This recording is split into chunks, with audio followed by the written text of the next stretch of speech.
This video will provide a simplified overview of how a regular UTI becomes a chronic and embedded infection. This patient has a happy, healthy bladder and feels fantastic. One day, she either doesn't drink enough water, takes a bath, has sex, or even exercises. And boom, bacteria enters her bladder. They quickly multiply, and the bladder lining becomes inflamed, making it the perfect environment for more bacteria to invade. And now we have a complicated UTI. The patient naturally goes to the doctor, who takes a urine sample to test for bacteria. The acute infection in high counts is detected in the urine, and she's prescribed antibiotics for a few days. The patient takes the antibiotics thinking the infection will clear, because why not?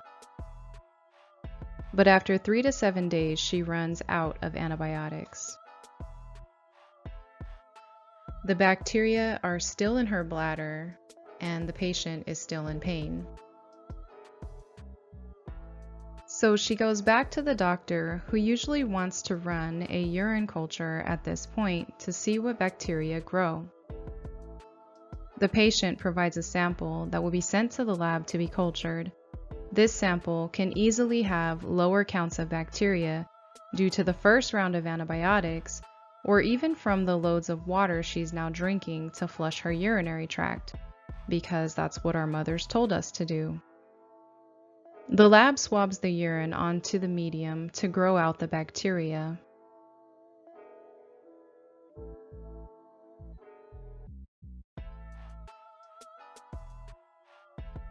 The lab incubates the culture for 48 hours.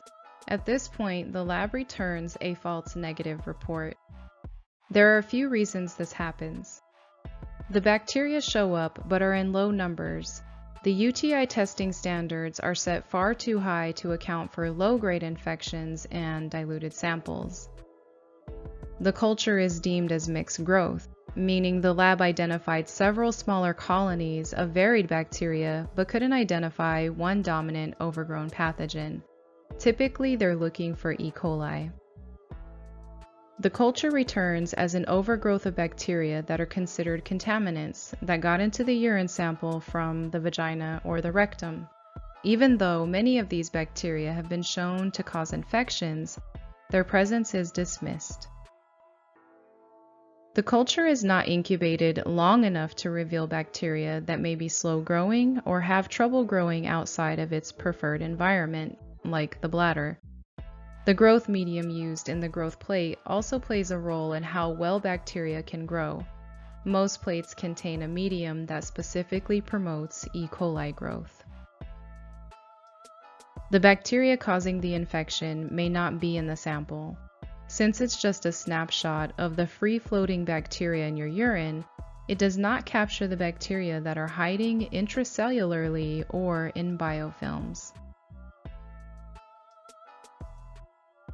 The rate of false negatives is pretty staggering. The dipstick test is only accurate 20 to 30% of the time, and the culture is only accurate 30 to 50% of the time. That means up to 8 out of 10 infections are missed in the doctor's office, and 7 out of 10 are missed in the lab.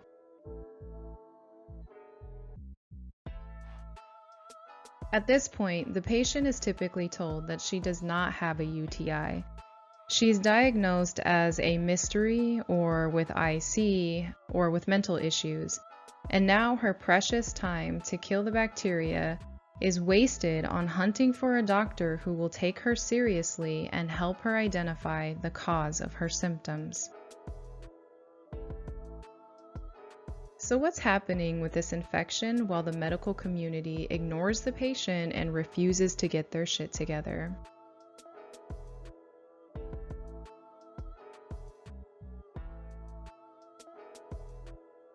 Deep in the bladder lining, the bacteria continue to evolve. After about 2 weeks of an unchecked infection, bacteria begin to invade the wall of the bladder and implant themselves intracellularly. Once they've embedded into the top layer of cells, they penetrate deeper and deeper into the tissue. When bacteria are left unchecked, they begin to create biofilms. Once established, biofilms serve as organized communities for all sorts of bacteria, meaning the biofilm can attract new bacteria to join the infection.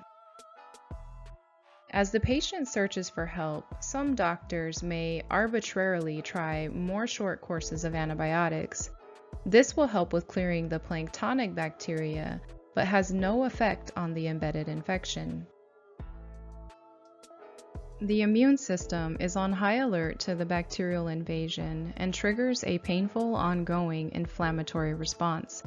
Leukocytes are highly present in the bladder, but are unable to clear the hidden infection. The body senses the cells are in distress and periodically sloughs off layers of the bladder lining. The bacteria recognize when they're in danger and release themselves from the biofilm in a flurry. And as parts of the lining are shed, bacteria burst out of the cells. They rapidly multiply into an acute infection. The patient will experience a spike in symptoms when this occurs. It's often referred to as a flare. The bacteria quickly re-embed the next layer of cells before leukocytes, or possibly more short courses of antibiotics, are able to clear the storm. The cellular lining renews and the bacteria settle into place, continuing their process and waiting to reinfect the new layers. So, what exactly causes this outcome? Patients are not prescribed enough antibiotics. Short courses are prescribed anywhere from 3 days to 5 days to 7 days, and that's simply not long enough to clear most UTIs. The patient can also be prescribed the wrong antibiotic. If the bacteria has a resistance to the antibiotic, or it's not designed to target the bacteria in question, the treatment is pointless.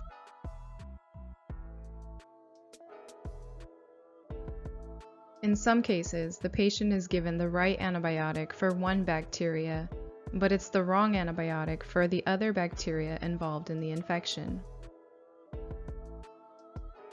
In addition to inappropriate or short courses of antibiotics, our testing and testing standards are failing.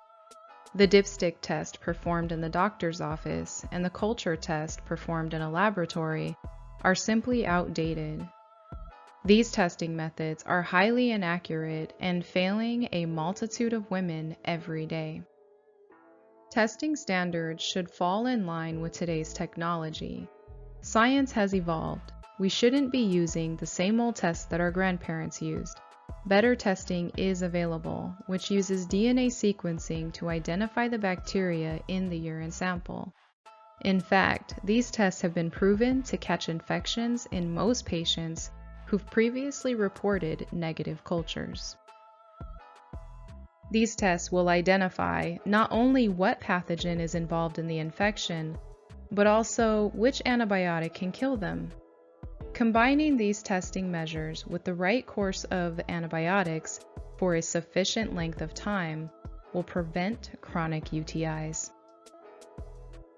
If you want to learn more about chronic UTIs and review some of the research and some of the awesome work that's being done to help women who are in this situation and to keep women out of this situation, check out these resources. Thanks for watching.